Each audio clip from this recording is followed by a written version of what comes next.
Hello students, I hope you all are fit and fine. We are on the next topic today. In the last video we have covered types of softwares जिसमें हमने बात करी थी system software के बारे में. आज हमारा नेक्स्ट टॉपिक है एप्लीकेशन सॉफ्टवेयर. ओके, तो चलिए एप्लीकेशन सॉफ्टवेयर के बारे में जान लेते हैं. एप्लीकेशन सॉफ्टवेयर क्या होते हैं?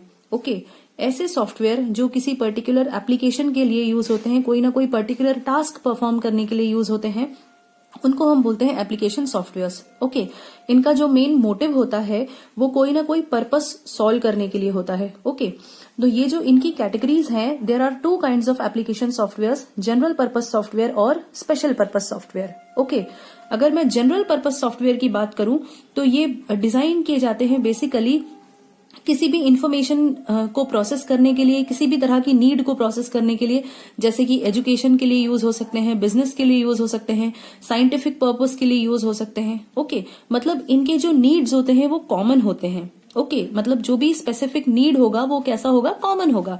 एग्जाम्पल के तौर पे आप देख सकते हो जैसे कि MS वर्ड हो गया, एक्सेल हो गया, माइक्रोसॉफ्ट एक्सेल.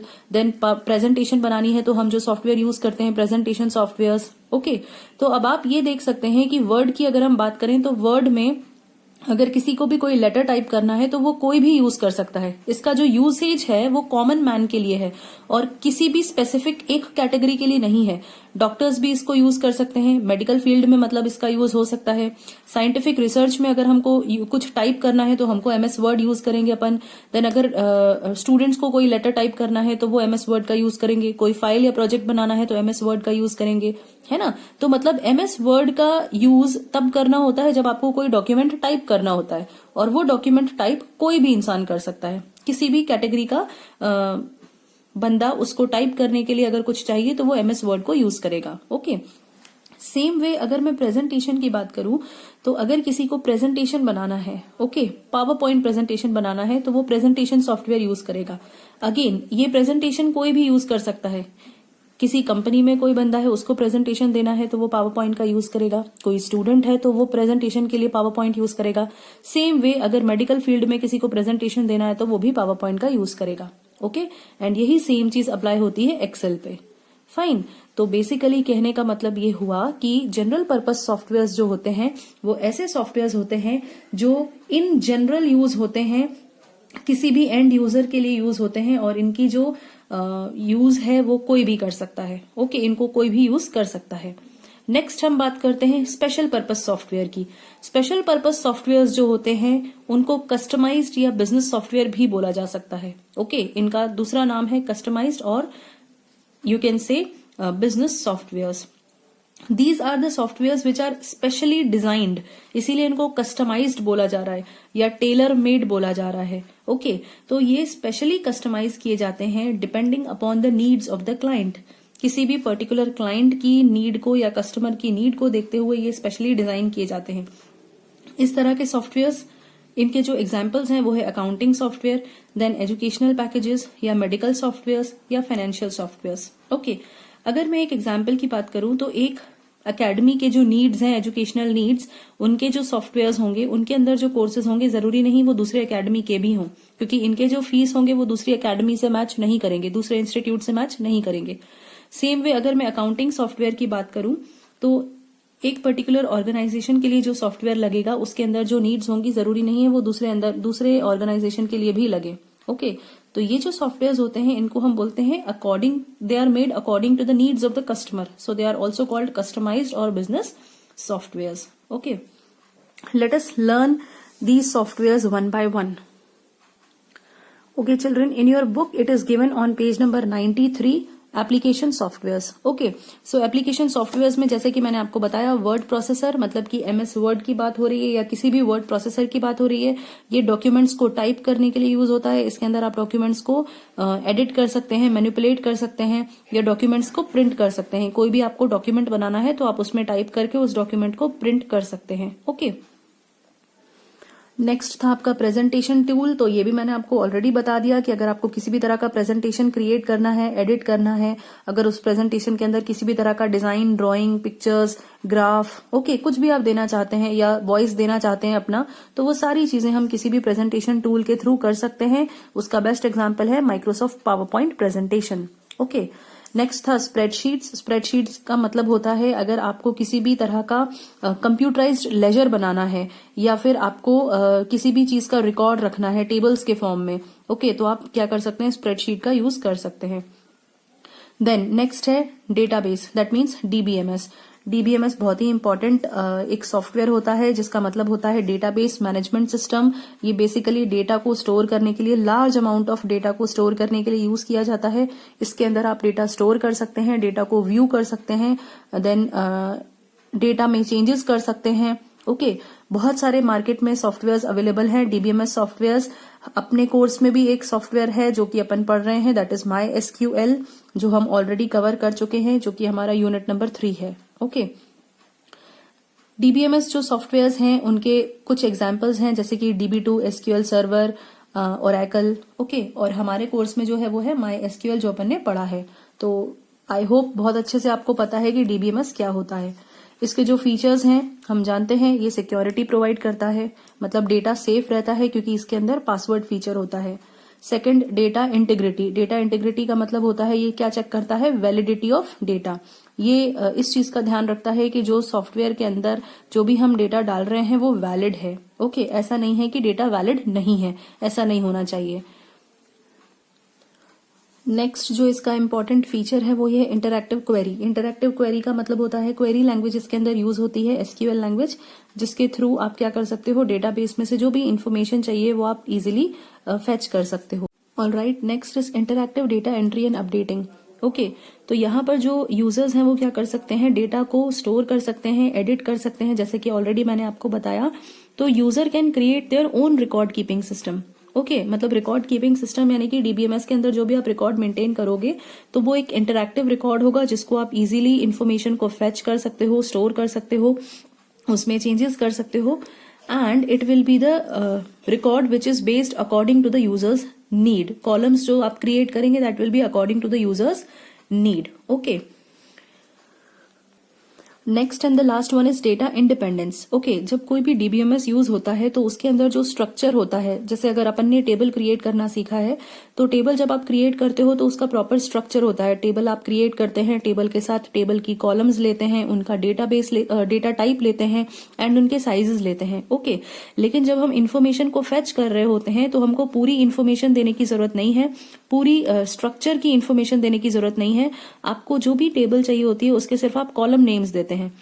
अगर हम एग्जाम्पल की बात करें तो हमको अगर कस्टमर्स के नेम्स चाहिए और उनके अकाउंट में कितना बैलेंस है सिर्फ वो चाहिए, तो हम सिर्फ 2 ही कॉलम्स की इन्फॉर्मेशन लेंगे, कस्टमर का name and balance, okay. There is no need to give the full information about the table, then structure of the table, how this table was created, okay. There is no need. So data independence is there, this feature is there in the DBMS, okay. चलिए next जो हमारा topic था वो है business softwares. ये application softwares की second category है जिसको हम कस्टमाइज सॉफ्टवेयर्स भी बोल सकते हैं या स्पेशल पर्पस सॉफ्टवेयर भी बोल सकते हैं, ओके। नाउ जैसे कि मैंने आपको बताया ऑलरेडी, ये टेलर मेड सॉफ्टवेयर्स होते हैं या किसी पर्टिकुलर स्पेशल पर्पस के लिए यूज किए जाते हैं। तो इनकी बहुत सारी कैटेगरीज होती हैं। ये फाइनेंस के लिए भी यूज हो सकते हैं, देन होटल मैनेजमेंट के लिए भी यूज हो सकते हैं, रिजर्वेशन, किसी तरह का रिजर्वेशन करने के लिए भी यूज हो सकते हैं, ओके। तो इनमें फर्स्ट जो कैटेगरी है वो फाइनेंशियल अकाउंटिंग सॉफ्टवेयर है। Financial accounting software, from the name itself it is clear कि ये फाइनेंस को मैनेज करने के लिए सॉफ्टवेयर यूज होता है, ओके। ये बेसिकली बिजनेस के लिए यूज होता है, जिसमें क्या होगा, आपका पे रोल, देन रिसिप्ट्स या जो भी पे करते हैं आप मनी, उसका रिकॉर्ड या रेवेन्यू का रिकॉर्ड इसके अंदर रहता है, ठीक है।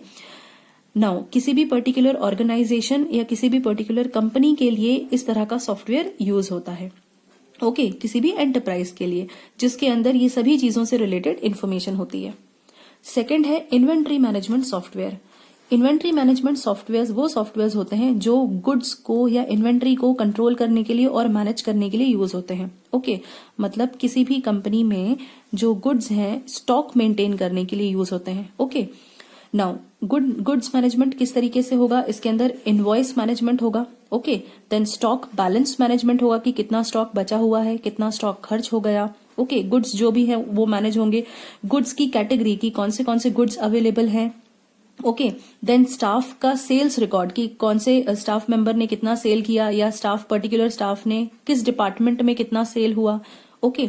Then staff permission management, and then backup and restore stock. ये सारी इंफॉर्मेशन किसके अंदर रहती है? एक इन्वेंट्री मैनेजमेंट सॉफ्टवेयर के अंदर। नेक्स्ट है पेरोल सिस्टम। ओके, अब ये जो पेरोल सिस्टम होता है, पेरोल एप्लीकेशन डिजाइन किया जाता है पे को या एम्प्लॉयज जो हैं उनकी पे यानी कि जो उनकी सैलरी होती है उस चीज को मेंटेन करने के लिए। तो जब सैलरी मेंटेन होगी तो ऑब्वियसली उसके अंदर दोनों चीजें मेंटेन होंगी, कितने अलाउंसेस हम उनको दे रहे हैं, उनके कितने डिडक्शंस हो रहे हैं, जो सैलरी होती है उसमें से पीएफ डिडक्शन या बाकी के जो भी डिडक्शंस होते हैं वो कैसे हो रहे हैं और कितने हो रहे हैं। ये सारी इन्फॉर्मेशन किसके अंदर रहती है? पेरोल सिस्टम के अंदर। ओके, मतलब एक ऑटोमेटेड सैलरी सिस्टम होता है जिसके अंदर सैलरीज एम्प्लॉयज की जनरेट होती हैं, सैलरी शीट जनरेट होती है एम्प्लॉयज की। ओके, तो ये है एक पेरोल सिस्टम जिसको कि हम बोल सकते हैं कंप्यूटराइज्ड सैलरी सिस्टम। इसके बाद जो हमारा है वो है होटल मैनेजमेंट सॉफ्टवेयर। अब ये भी एक स्पेशल पर्पस सॉफ्टवेयर है, यानी कि कस्टमर की नीड्स को देख के बनाया जाएगा। वाई? क्योंकि एक होटल की नीड्स जरूरी नहीं है दूसरे होटल की नीड्स को भी फुलफिल करे, जरूरी नहीं एक होटल का मेन्यू दूसरे होटल से मैच करे।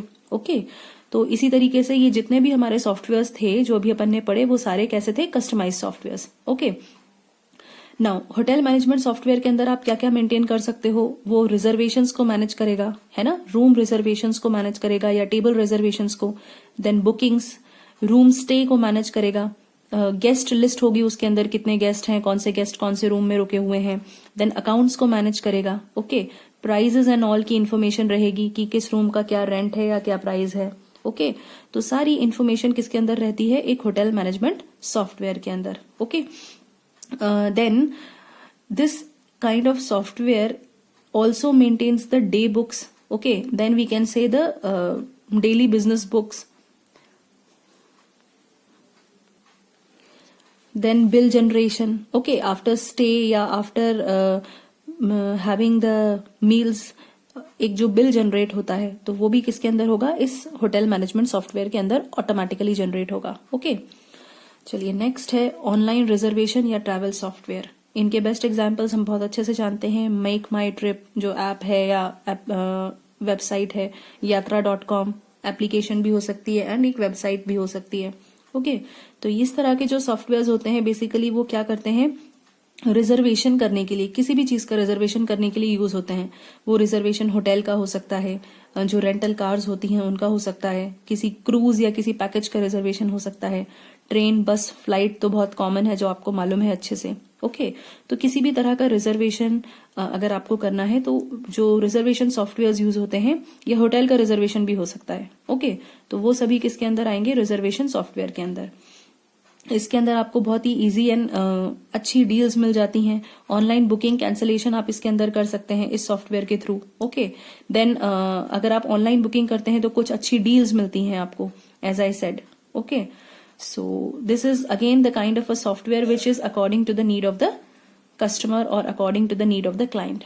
So these were some of the application softwares. So आज के वीडियो में हमने कवर किया special purpose software and general purpose softwares, ये दोनों काइंड ऑफ सॉफ्टवेयर्स जो कि एप्लीकेशन सॉफ्टवेयर्स के अंदर आते हैं। ओके, तो आई होप ये चीज आपको समझ में आई।